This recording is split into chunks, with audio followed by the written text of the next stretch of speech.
అందరికీ నమస్కారం. Welcome to Satya kitchen. ఈరోజు నేను సీజనల్ రెసిపీ చింత చిగురు పప్పును తయారు చేయబోతున్నాను. నేను చెప్పే పద్ధతిలో ఒక్కసారి ట్రై చేయండి, ఎమ్మ రుచిగా ఉంటుంది. మరి ఈ రెసిపీని ఎలా తయారు చేసుకోవాలో ఇప్పుడు చూద్దాం. ఇందుకోసం నేను ఒక కుక్కర్ తీసుకొని అందులో 1 గ్లాసు కందిపప్పు వేసుకోవాలి. తర్వాత వాటర్ వేసి శుభ్రంగా కడుక్కోవాలి. ఒక 2-3 సార్లు నీట్గా వాష్ చేసుకోవాలి. ఈ వాటర్ని వంపేసి 1 గ్లాసు ఎసరు వేసుకోవాలి. ఇప్పుడు ఉల్లిపాయ ముక్కలు, పచ్చిమిర్చి ముక్కలు, ఒక మీడియం సైజు టమాటా ముక్కలుగా కట్ చేసి వేసుకోవాలి. అలాగే కొద్దిగా పసుపు, రుచికి తగ్గట్టు కారము. పచ్చిమిర్చి వేసుకున్నాం కాబట్టి కారం చూసి వేసుకోండి. కారం వేసుకున్న తర్వాత శుభ్రం చేసి పెట్టుకున్నటువంటి చింత చిగురుని వేసుకోవాలి. చింత చిగురుని వాష్ చేసుకొని ఈ విధంగా రెడీ చేసుకోవాలండి. నేను ఇక్కడ లేత కాడలతో ఉన్నందున కాడలతో సహా వేసుకుంటున్నానండి. చింత చిగురుని లేత కాడలతో వేసుకుంటే ఆ టేస్టే వేరండి. ఒకసారి చూడండి, టేస్ట్ సూపర్గా ఉంటుంది. చింత చిగురంతా పెట్టిన తర్వాత కుక్కర్ మూత పెట్టి ఒక 3 విజిల్స్ రానివ్వాలి.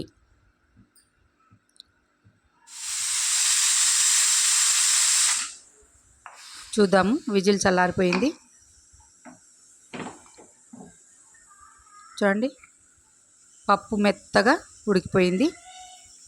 ఒకసారి పప్పు గుత్తుతోని పప్పును ఎనుపుకుందాం. మీరు గిన్నెలో చేసుకున్నట్లయితే కందిపప్పు అన్నీ కారము, పచ్చిమిర్చి, ఉల్లిగడ్డలు అన్నీ వేసుకున్న తర్వాత పప్పు ఉడికిన తర్వాత చింత చిగురు వేసుకొని ఉడికించుకోండి. ఇప్పుడు టేస్ట్ తగ్గట్టు ఉప్పు వేసి పప్పును ఒకసారి ఎనుపుకుందాము.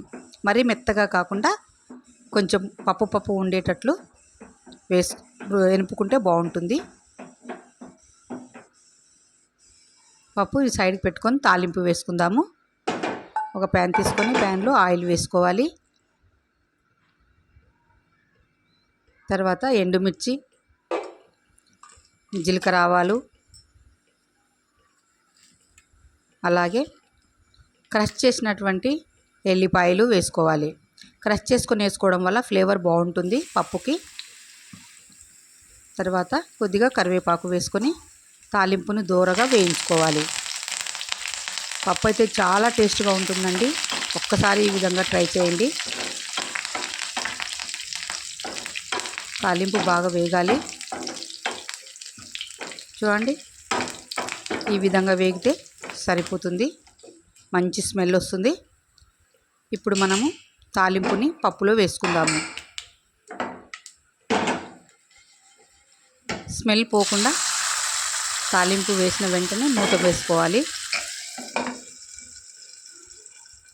చూద్దాము, తాలింపు అంతా కూడా పప్పులో కలుపుకోవాలి. ఎమ్మి చింత చిగురు పప్పు రెడీ అయిపోయింది.